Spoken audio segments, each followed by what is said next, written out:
Hi, my name is Solveig Tofte, and I am a baker. I own a bakery in Minneapolis, Minnesota called Sun Street Breads. We've been open for 11 years. I've been baking for about 23 years.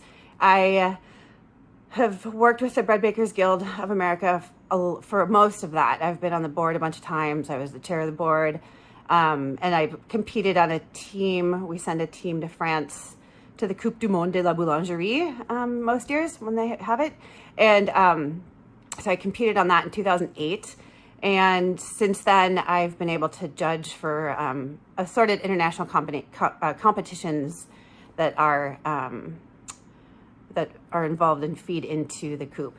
So I love bakers. I love all the bakers in the world. We all share the same struggles, and having the chance to meet new bakers all over the place really reinforces the joy in what I do. I use a lot of frozen raspberries as a baker. I'm a huge fan of all frozen fruit because we need it in big quantities, and standing around cleaning strawberries to stick in 20 pies just isn't tenable most days, especially now when we don't really have many people to do the work. So last summer, I was able to spend a lot of time with the raspberries and the raspberry growers and do all the things, and it was so fun. I got to go out to the field, and then we finally had the collaboration at the Bread Lab in Washington, in the beautiful Skagit Valley, and that was so fun. We had bakers from prominently the area because we weren't sure if there was going to be travel allowed.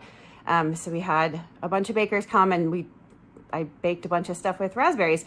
The things I've learned about working with these raspberries, the acid part of the raspberries. Well, okay, first the color is the really fun thing to play around with. Have a lot of anthocyanins in them, so they're color changing. Like if you add an acid to them, they'll turn a brighter color, and if you add a base to them, they get more muted and darker.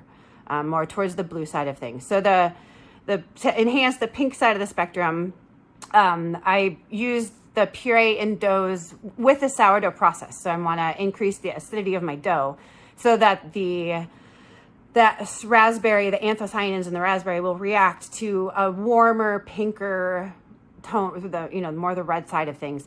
If you just add the puree to a dough, like a regular yeasted dough. I mean, you're building up some acidity during fermentation, but you're just not getting to the same level as you would if you were using a sourdough. The color, it tends to be a little gray, like just using any kind of berry in a straight dough is a very muted gray color. It's not very appetizing, to be honest. So by adding an acid to the raspberry preparation, you get this really beautiful, beautiful color. The other thing, if I had been at this event last night at the gala, I was going to make these cream puffs filled with whipped cream that I added puree and citric acid to. And again, those turn this like hot pink. It's kind of shocking, but it's really fun because it's all natural and cool and delicious. So that's the acid thing. I touched on this earlier. I really love the fact that these have less moisture than raspberries for the fresh market. So these guys are breeding these raspberries for freezing, and water and freezing that creates all sorts of cell breakage and trouble. So they're bred to freeze well, which means they don't have a lot of moisture, which means they bake up beautifully. So we're always worried about adding moisture to our baked goods. You always want to make sure everything is kind of balanced, and water is kind of the factor in like soggy things. So and gummy. So these are really nice because they don't contain a ton of extra water, and they maintain their integrity and are really nice like that. Like I don't, when you add a soggy berry to a quick bread, they tend to sink to the bottom. These are all like stay suspended in the medium, so they work out really well. In terms of adding puree to doughs, I've pushed it as far as I could go. So like if you're working with a bread dough, again, baking is all about keeping things in balance. So by adding an acidic thing to your dough, you have to watch out for, and you know, it's thicker and blah, blah, blah. So I was able to get it to about 25% using baker's math, 25% puree in a bread dough or in a croissant dough or Danish dough or something like that, before you start noticing some interference with the, you know, the puree is like viscous and there's, you know, it kind of interferes with the gluten development and all that kind of stuff. So 25%, if you guys want to go screw around with that, 25% puree into a bread dough using baker's math.